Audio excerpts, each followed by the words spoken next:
The Miami-Dade County Office of Film and Entertainment was greenlit to resume giving film permits back in May.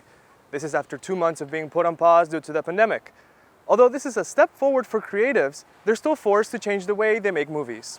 Whether you're a writer, whatever you're doing, it's tough because it's very daunting to try to create in a time of crisis. Local film producer Christy Torres has chosen to see this as a time of growth. I feel like whatever has happened is meant to happen, and these creative decisions that arise out of these complications and with the pandemic, I feel like it kind of gets the creative juices going in the brain a little bit of how, what is the new normal now?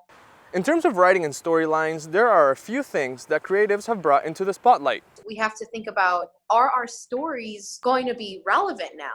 Because now, if we're going to do pre-COVID, we're making a period piece now. And if we acknowledge COVID, how do we do that?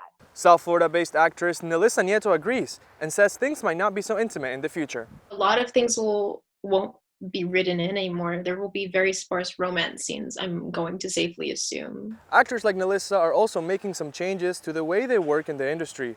There are now 2 types of auditions, either on a Zoom call or tape audition.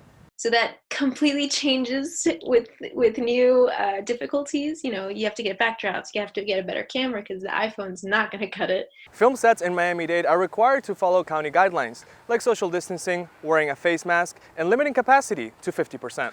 Yeah, I feel like the Florida film community just wants to get back to work. So we're all trying to do the best that we can in order to make sure that we're as safe as possible and, still working. Since they resumed issuing permits back in May, there has been a spend back into the community of $15 million. That's nearly half of what was lost due to the pandemic. For the South Florida Media Network, I'm Victor Jorges.